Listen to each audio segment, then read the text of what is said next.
Made in Hollywood. The dark comedy Sweet Pea, starring Ella Purnell, is made in Hollywood.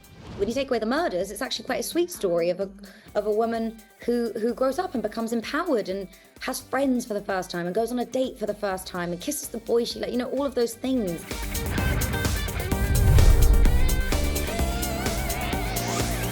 Made in Hollywood. Also on today's show, two strangers form a surprising bond in the romantic drama Lonely Planet, featuring Laura Dern and Liam Hemsworth.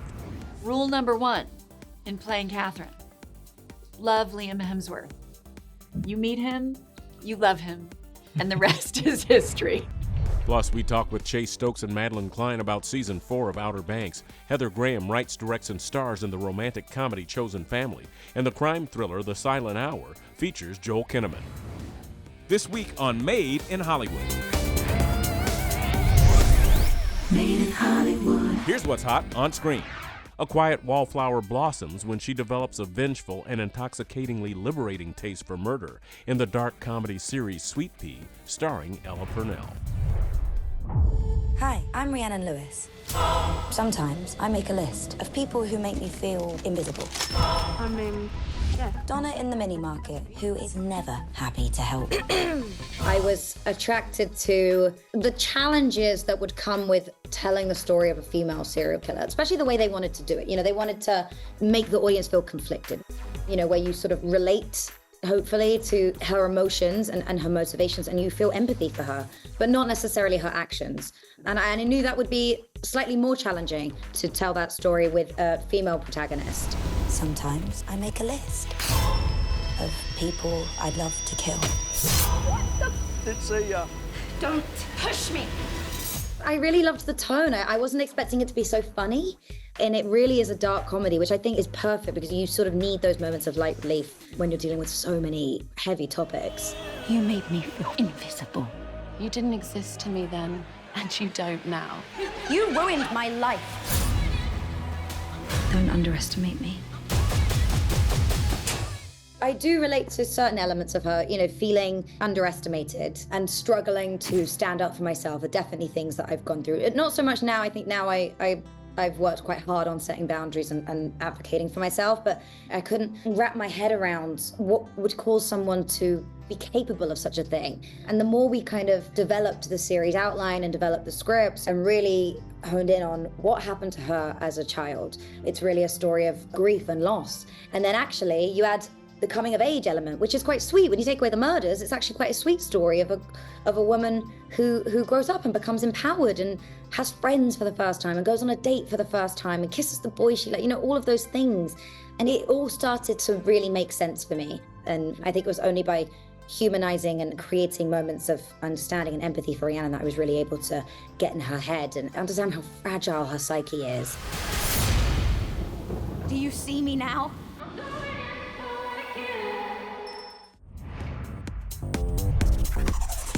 Now available on your home screen. A chance encounter while traveling far from home creates an unexpected bond between a woman and a young man in the romantic drama Lonely Planet, starring Laura Dern and Liam Hemsworth.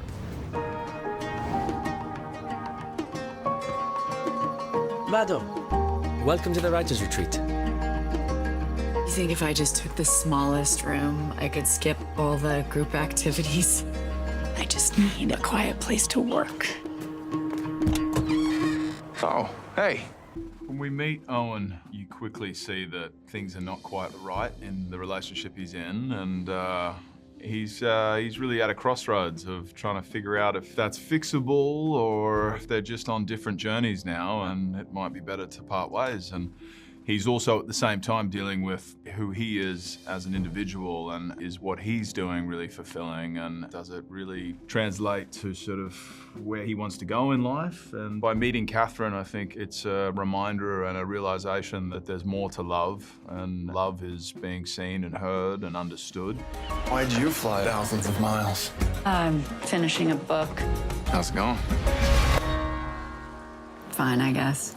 Rule number 1 in playing Catherine: love Liam Hemsworth. You meet him, you love him, and the rest is history. I felt like there wasn't much research to prepare for connection. You either have it or you don't. So we were very blessed to have it from the moment we met. And I do think no matter how much research one can do to play a character, a novelist, understand who she is, why her life feels broken at the time, the film is about being seen and deeply connecting to another person. And so we felt the luxury of feeling the very same connection they felt from the minute we met. And that was just amazing. How come you can't finish your book at home? Long story. I've got time. I think the point of travel was to show us the tiny place we occupy in the world. It was funny, the first time we met, there was this instant sort of connection and trust between us, and for some reason we felt like we could tell each other everything and be seen and heard and all these things that are in the film, and we didn't have to work for that. You know, sometimes you can work with another great actor and you're still able to do that sort of thing on screen, but maybe not necessarily have that in real life, and we had both, and it was a real gift for us to have that. Careful there.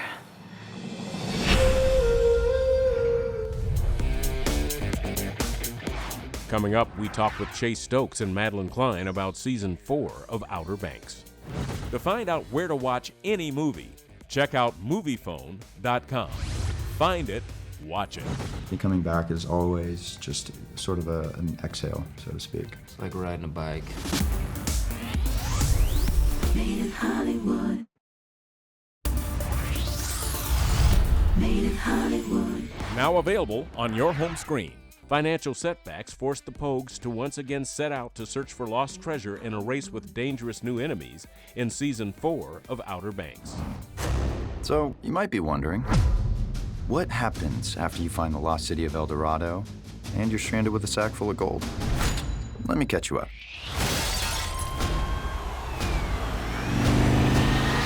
We ended season 3 kind of closing a chapter, this 3-season arc that the Pogues have been on. They just found all the gold. They've decided to build a new life back on the Outer Banks. You know, they want to leave treasure hunting kind of behind them and just kind of start fresh. You know, we leave season 3 with a little bit of a trauma with Ward and Big John passing away to, you know, help the Pogues to actually get them home with the gold from El Dorado. Beginning season 4, we pick back up 18 months later, and we see them kind of living life very normally, like they always talked about and always kind of hoped for. And there's a sense of serenity and peace and calmness that doesn't quite feel right and doesn't last very long. We were gonna live the good life, the simple life. We're in business, baby! Treasure hunting was in the past. Coming back is always just sort of an exhale, so to speak. It's like riding a bike. Yeah. It feels kind of like, I don't know, slipping into your favorite pair of very comfortable shoes. Like, I don't know, like an UGG perhaps, or fuzzy slippers. Those jeans in the closet that have been broken Yes. in. Couple rips on them. Exactly. It's felt like that since the first season. Like, you know, you're there with like a group of people who are all around the same age. We're enjoying doing this. We're outside, you know, shooting. It's fun. It's like summer camp, getting back together or back in the G games. We have a $13,000 payment due in 7 days. We are so screwed. So, here we are, back in the G game. It's been amazing. Like, I feel like I've grown with Pope. Like, I was 19 when we started, and I was like really like kind of still learning myself as an actor and as a person. And like, you know, with Pope, I kind of like got to grow, see his growth, see my growth. It's been such a crazy experience. I mean, obviously, like going from just living your life to being pretty recognizable, especially in Charleston where we film. It's such a gift. As the years go on and we have, you know, a little bit more creative control over the direction of our characters, I think that's really rare. Let's just say we take this job. Is it even possible? That shipwreck is 80 feet down. In the dark. It's not safe. You need the money. Whatever happened to Pogues for life? It's such a cool thing to continue to find out new things and learn new things and grow with the character and see where you started and see sort of mistakes turn into life lessons and keep moving forward. It's been amazing. It's such a privilege because sometimes you have to pick up a character and you don't get as long to explore. So be able to do that over the course of years and growing as a person, and I'm, I guess, a little bit of a method actor. So I, you know, apply like some of my real life to the character. It's very special. I get to share that with many people that I haven't even met yet, much less, you know, the people like our cast and our crew and people immediately around me. So I'm super, super happy and very grateful. I thought things were different now, but it really is just us against the world. To find out where to watch any movie, check out Moviefone.com. Find it, watch it. Up next, Heather Graham writes, directs, and stars in the romantic comedy Chosen Family, and the crime thriller The Silent Hour features Joel Kinnaman. Well, I worked on it for a long time. I think it was something where I was trying to share this journey I went through of learning how not to be a people pleaser.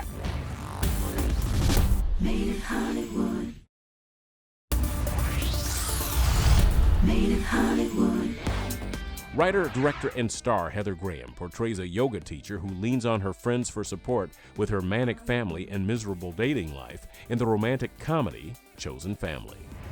You have terrible taste in boyfriends. No more basket cases. Yes, please. Well, I worked on it for a long time. I think it was something where I was trying to share this journey I went through of learning how not to be a people pleaser and just like seeing the humor in just a person, you know, screwing up and trying to have healthier relationships, but kind of failing. This is my second Heather Graham picture. So the first one was Half Magic, which is, if you haven't seen it, is a hilarious movie. And this one is fun because also I love Julia Stiles so much. I have a very short attention span with screenplays, and this one really grabbed my attention and was an easy read, and I was laughing out loud. Hi, I'm Steve. Is he single? Because I like this. I think you're the most beautiful yoga teacher in all of Rhode Island. We went on a date. And? Is this how you seduce women? Is it working? I'd like there to be humor, but I wanted there to be more, like allow more kind of drama or darkness to come through. I mean, I still wanted it to end with a hopeful note, but just to let it be, I wanted it to be more real. It's pretty much set in the real world. I mean, everyone's slightly more beautiful except me. It's nice to be the most normal looking person in a film. You are your sister's keeper. She's almost 40. 40 is the new 30. They were kind of based on my real friends. I have these friends, Michael Nichols, Julia Wall, and their daughter. The daughter actually is their real daughter that plays their daughter. She was like very collaborative, clearly had a vision in her mind of what she wanted to achieve, but was also open to what the other actors would bring to the part. Marry that nice guy from my church group. He's a virgin. That's weird you know that. I wouldn't say it's a traditional romantic comedy, and even though they're kind of, you know, marketing is that, it's definitely not exactly a traditional romantic comedy. It's got a slightly different take on it. Maybe it's a fresh version of that kind of storytelling. I absolutely love it. Comedies are what I watch, and people don't really think of me as a comedic actress. Going to work on a comedy like this, there's so much more lightness to it. It's fun about rom-coms. I'll be on an airplane and people will be watching like How to Lose a Guy in 10 Days. They hang around. I think his daughter might hate me. What do you want, Lily? You gone. This kid is gonna grow up to be a straight-up axe murderer. That's always baffled me. She always writes these movies about like how she can never find the right guy and never find love. And I'm like, wow, that's so interesting because I've met her. As a woman watching these movies, somebody's like, well, if you just end up with this one guy, then your life's going to be great. But that's not really true. I have friends that are married. It's not like, oh, you got married and now your life is great. It's like, it's kind of celebrating the friendships even more than celebrating, you know, the friends are the true love story. The most important thing is not what sucks in life, but what's good.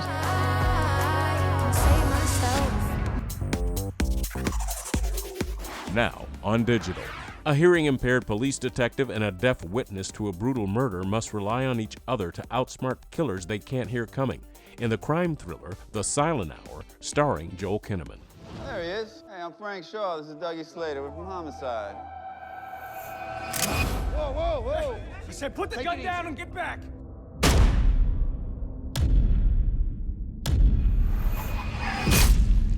I've always been a fan of movies like Die Hard and Das Boot, where you got a thriller in a very small piece of real estate. How do you maintain and keep the momentum going with those limitations? Like, that was one thing. And the second one was the fact that our character was losing his hearing. You need to start preparing yourself for the possibility of a more profound loss in the future. I hear you. See, hear you. Means I'm not deaf. I love working with Brad. He came in with such a curiosity for the experience of, what it means to be deaf. And then having Sandra come in, kind of blowing us all away with her talent. But then also having her and the interpreters and Anselmo, who was my teacher in ASL, they really invited us into their community and made us understand what that version of the human experience is like and what we have to learn from them. Joel was so motivated to pick up sign. He didn't learn the fluency of ASL. That does take many years. It's not going to happen just in a few weeks to be able to deep dive into it. So he just learned as much of his character needed to learn. She saw a fight and she filmed it. Sorry, again? Cash thing. Yeah. His character is hearing still, but he does experience a hearing loss. So now he's trying to figure out this new layer of identity and what that would look like for Frank as a character. So we wanted to emphasize that. There's been a number of movies recently that have really embraced that and illustrated and dramatized deaf characters, but this was one in which was more of a thriller context, which I hadn't seen much of. Did anyone else see the video? No. Sorry, man. No! I loved Joel before even working with him, so when I got to chat with him, I felt like he respects me, he sees me, and we were seeing each other as equals. He was so motivated to learn more about who I am as a person and learn more about my culture and just to connect with me and be friends. The big takeaway for me was working with Sandra, and she actually made me understand that I had not quite understood what listening was.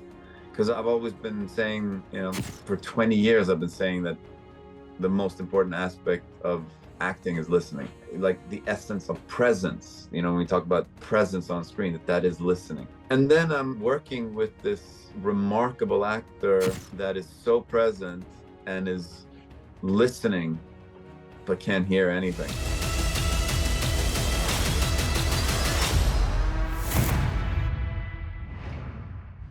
Stay tuned, there's more coming up on Made in Hollywood. Made in Hollywood. Thanks for watching Made in Hollywood, powered by Moviefone. For more behind-the-screen content, check out Moviefone.com.